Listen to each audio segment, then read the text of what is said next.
who's using water? There's nobody else in the house. And then it dawned on me, I was like, oh no.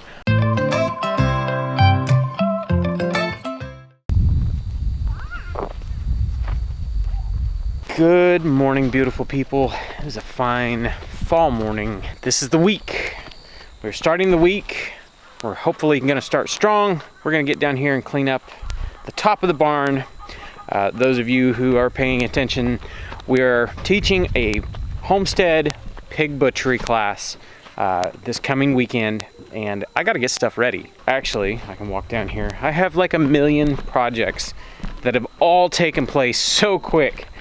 We did chickens last week. It was a great day. Got everything, all the chickens taken care of. We put almost 100 meat birds in the freezer. I have the sink still out. That can stay out for our coming pig class. And we did a test run of our scalder setup with the electric hoist. That hoist was a game changer. Basically made it so like I could do a pig by myself. We actually have 7 pigs that need to go in the freezer this winter. Well, as a test run, I did one of them. It was a barrow guinea hog. He was just kind of the odd guy out this weekend. Me, Meg, and the boys, we all just had a day of it, and we just kind of had fun. You know, a pig butchering day it's a fun day. It doesn't have to be stressful. That's something I hope I can convey to people at this upcoming class. So first things first, let me get in here and I'll show you what we got going on. Boom, there's the lights. Okay, so we have a bunch of cleanup to do, and I mean a bunch of cleanup. All of this feed, this was extra feed that we had bought. Last time we bought feed, we bought double what we needed so it would last longer. You know, it's kind of a pain in the neck to order feed and then unload it and all that rigmarole. So we stuck in it. I'm getting the wood in here. You're getting the wood? Okay, you can do that. Anyways, long story short, the shed up where we keep the feed is now empty. So we get to move all of this feed first. I think we'll do that first, and then we'll tackle everything else. Believe it or not, we actually had this barn completely open just a few months ago because we had a hand-hewn workshop right here in this very barn. You know, it's kind of that rule of if you don't actively try to keep it clean and organized, it just becomes a catch-all. That's kind of where we're at with it. You guys ready? Let me go grab the tractor and we'll just throw bags. We'll try to keep them separate because there's pig food and chicken food. We'll try to do all of one and then all of the other. All right, I'll grab the tractor. While that is warming up, I'll clue you into the problem I've been having up here at the shed. All right, so yesterday, my project for Sunday afternoon was dealing with the shed. Honestly, I am getting pretty close to the point of I'm ready to tear down this structure. We have had rodent problems. I mean, it's a shed full of feed. Chickens, like, obviously, that's a given. Next to a great big hay field, every time they cut hay, we get rodent problems. I'm not upset about that, it's just kind of a hassle. So, this last go round, we've had some rats. And these rats, you know, 1 or 2, they don't really bother me. They're not real destructive. They eat the spilled feed. Not this go round. This, I'd say in the past, let's see, they cut hay, you know, a couple months ago. Since then, it has been an absolute nightmare. These rats get in here. They have chewed through the floor. They have chewed through the wall. Every night, they just rip open bags. Just, I don't even think they're eating anything. Like, there'll be, like, the bags that I have open, that these, that I'm currently, you know, scooping feed out of every morning, they'll come up and they'll chew the bottom of it and dump the entire bag on the floor. So, I have major league stepped up the trapping, and I've actually caught a whole bunch of them. I know it's not all of them, but that's just where we're at. So, yesterday, I went to Lowe's and I got some Advantech, put some Advantech down. There was a hole right down here where all the squash were. We just had the squash kind of piled up right here. At this point, I think these 5 sheets of Advantech I've got cost more than the entire shed is worth. So, I'm not going to be upset if This thing, you know, if we get a few more seasons out of this, cool. If not, I guess we'll cross that bridge. I would like to build a shop structure right here anyways. Take out the chicken coop, take out the shed and the lean-to, take the whole thing out, pour a slab, and build a shop building. I think that would be really cool. And then we could order our feed by great big giant tote bags rather than getting 50-pound sacks. It's a lot cheaper to order feed that way. All that said, this was my project yesterday, was cleaning out the shed, cleaning up the I probably vacuumed up 50 pounds of feed that was just, you know, everywhere in here. It was a nightmare. Tractor's probably warmed up. I'm gonna start hauling feed.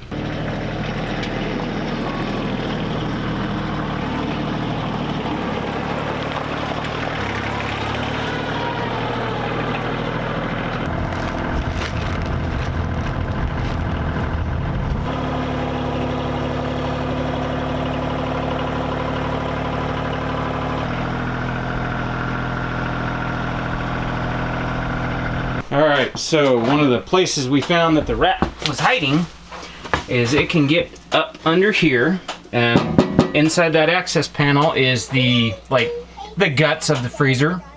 Well, that compressor and stuff stays warm, and the rat had made a nest in there.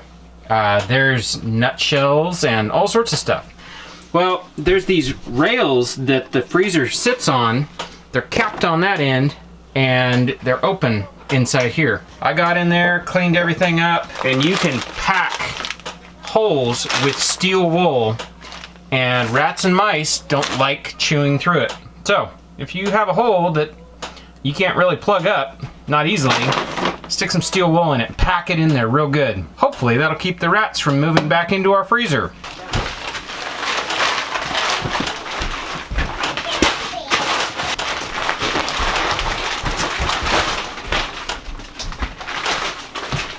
That's the last bag.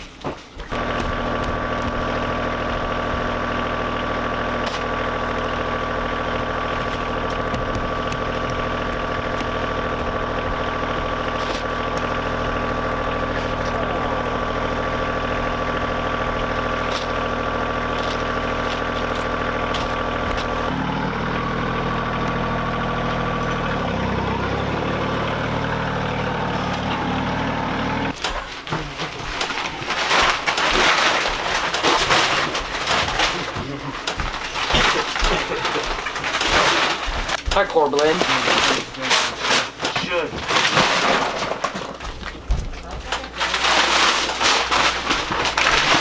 Move on.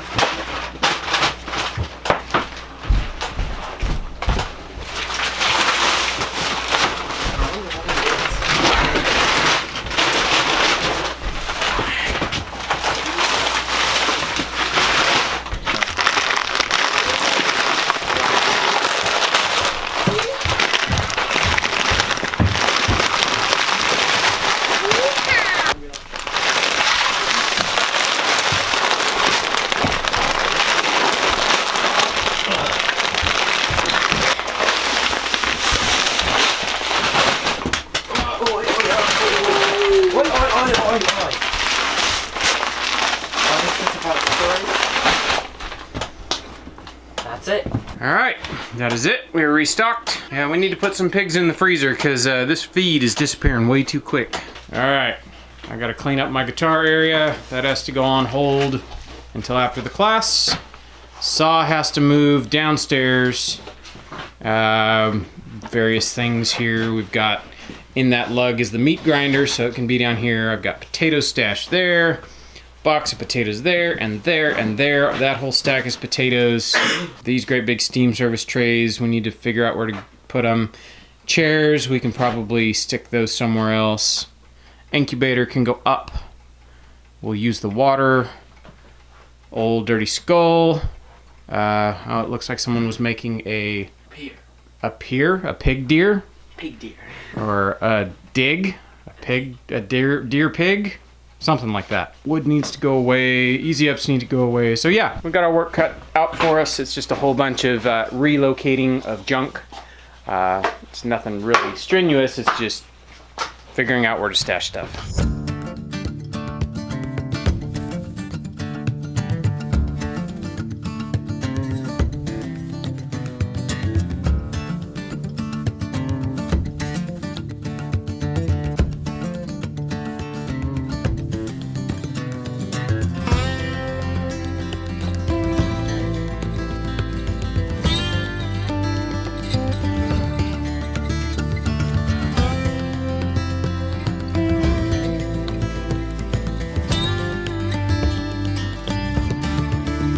me and Buggy left to go check eggs. You guys did a lot while I was gone.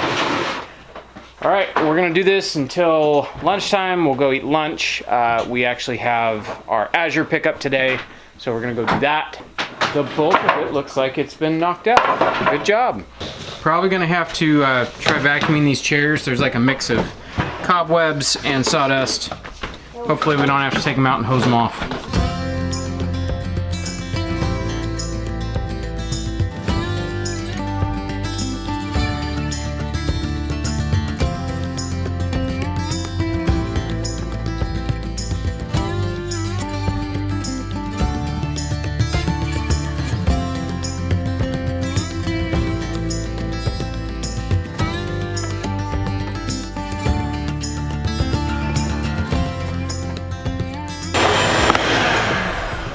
Time for lunch. We are actually like surprisingly most of the way there. I've got to move that shelf so I can get the sink up here. So there's just like a little more tidying up. We're most of the way there. Good job, guys. All right, let's go eat lunch so we can go to our Azure drop.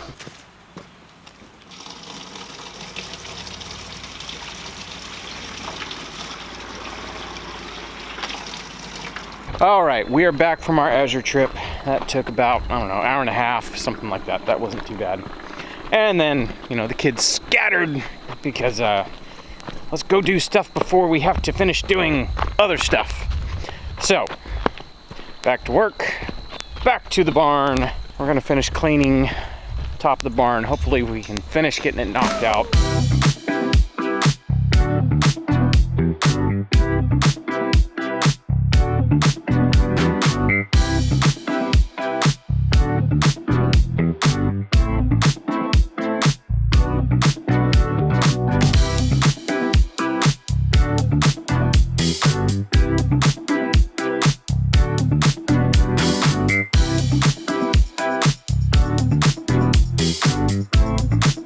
So last year, headed on towards our pig butchering class, Redmond Salt actually wanted to like sponsor, support us for our hand hewn class we did last year.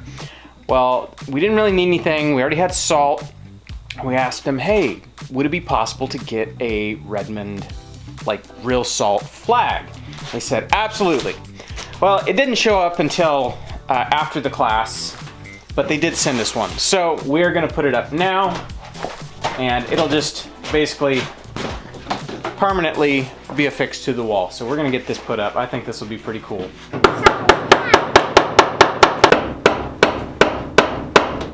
There you go. I've been gonna do that for a year. We finished our class last year, stashed the thing, forgot about it. Looks pretty good. All right, just a few more things have to be cleaned off here. All of my guitar stuff I will play probably Wednesday night, possibly. So I'll just clean it up then. I think we can put the potatoes down there in the bottom. I think they'll be okay for at least a week. And then it's just like clearing off surfaces, food. We usually eat out here. We'll just serve food on top of that. That tablecloth will have to be changed. That water dispenser will have to go up to the top and get cleaned up. But other than that, we are mostly there. Thank you guys. I would say we whipped it in a day. That's the bulk of it. It's just setting up now, and we can do that over the rest of the week. All right, before I lose too much more light, I have to go throw on my rubber boots and deal with something. So, story time. Like I said at the beginning of the video, we took the biggest pig out of that last pen. Those two runts right there, I don't know if they'll ever get much bigger, but there was one in there we called Big Boy because he was huge. In the grand scheme of things, as far as guinea hogs go, he wasn't that big, but out of the litter, he was the biggest. While we were doing Big Boy, we did the day one on Friday, took him out, processed him, left him hanging, froze solid overnight. It was great. Saturday morning, I got up, I was doing chores, and I had noticed these pigs on their water drum right here had somehow unscrewed this water nipple right here. It was gone. I got down here with I have a little digging claw. It's leaning up against that tree right there. I dug through the mud. I could not find that water nipple anywhere. I assume they ate it. I mean, they are pigs. They'll eat anything. Finished chores, ate breakfast, came out here before we started processing the pig that we did the night before. And I put the drum in here, dragged the hose over, threw the hose in the drum. I put a new nipple on, started filling it up, and then walked to the house and spent the next probably 6 hours processing a pig. We finished processing the pig, and like we're vacuum packing the last few pieces, and I walked over to the sink to wash my hands, and I turned both faucets on, hot and cold. Usually that's as much water pressure as we get out of the sink. It's usually a lot, and there's hardly any water coming out. Who's using water? There's nobody else in the house. And then it dawned on me, I was like, oh no. I come out here, you can still kind of see the mess. It only takes about half an hour to fill one of these drums. The water ran all the way down there into the berries, into the dry creek bed, and left the property. We've never ran our well dry, but that was an awful lot of water. I cannot believe I did that. Usually what happens if we run our well too long, it starts getting kind of muddy, which it did. It was really muddy for the rest of Saturday and most of Sunday. It was kind of muddy, but it's since recovered and it's nice and clear again. Yeah, can't believe I did that. Needless to say, I'm going to get their drum back in there. I'm gonna run some hot wire around the base of it so they can't, what had happened was they kind of dug and undercut it, and so they were able to knock it over, as well as they figured out how to, you know, loosen the water nipple and eat it. I'm gonna get my boots on, dig a flat spot for it, put it in, run some hot wire around it so they can't do any damage to it. I mean, these are big pigs. They're probably the two biggest ones, I would assume, are around 300 pounds. So that's a lot of pig to move around a water drum. Since Sunday, I've been hauling water several times a day and feeding them in a bowl. And I'm tired of doing that. So I'm gonna drag a hose over once again, but this time I'm gonna sit here until that sucker is full.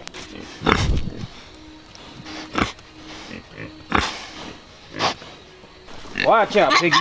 Watch out, piggies. Oh, oh. You know, I had this all nicely leveled out, and they destroyed that with a quickness. Okay, time to electrify. Okay. All right, this is filling up.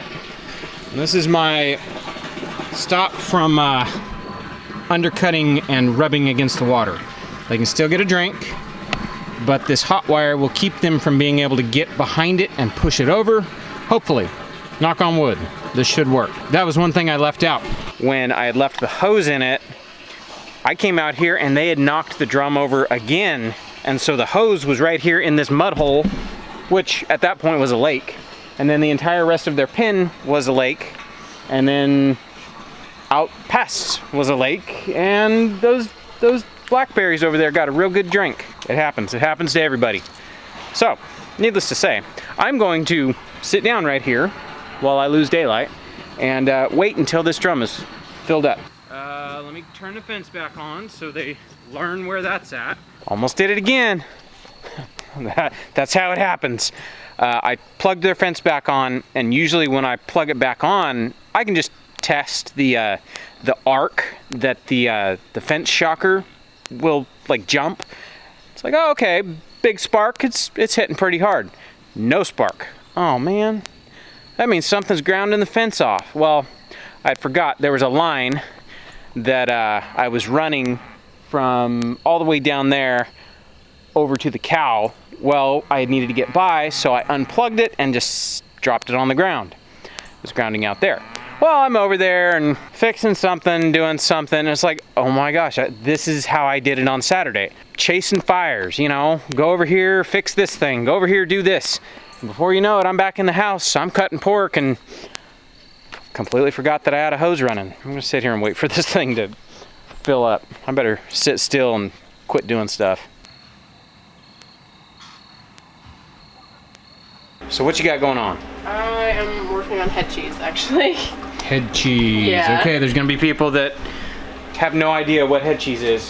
So head cheese, you take the head, usually split it or cut it in quarters, brine it in a salt brine for overnight. I did 2 days actually because I didn't have time to get to it yesterday.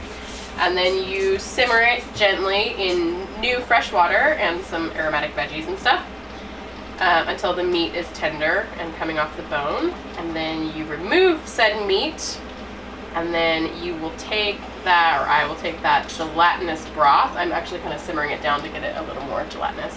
Oh, and I put the trotters in there too. Yeah, the trotters in the head. To get the gelatinous goodies. So you put all the meat in a loaf pan, and then take that gelatinous broth, put it on top, and let it set in the fridge until it's solidified. And then you can slice it and eat it with crackers or bread or mustard or pickles. So I think the last time I had, well, I think I had head cheese when Chef Mike cooked it for us. Yes. But the head cheese I remember is the stuff that Mike Pratt made at the Hootenanny. Yeah. Gosh, what was that, 5 years ago? That was a while ago. Like, I remember that. Yeah. Mike, if you're watching, the head cheese was like, really it's good. stuck in my memory. Yes. So, yeah, there's no cheese in head cheese, No, there's but not. I don't know why it's called head cheese. That's just what it's called. It's a gelatinous, meaty loaf of goodness, and it's quite tasty. I was actually trying to explain it to my sister, and she's like, okay. That's all right. So this is the tongue. I'm peeling it, and I will cut this up and get this in here. I actually had to put half the head back because it was like on the top layer, and it didn't quite cook down as much. Just trying to get this finished up. Dinner is out of the oven. I'm just heating up some rice, and then we can eat. All right. We made fire-cider chicken. I saw you had some corn in the oven. Yeah, it's still frozen. Oh. So we're not having corn We're not for dinner. having corn with dinner. We'll Okay. have corn tomorrow. It's all right. I'm just happy to have a hot meal. Let's get our eating on. All right.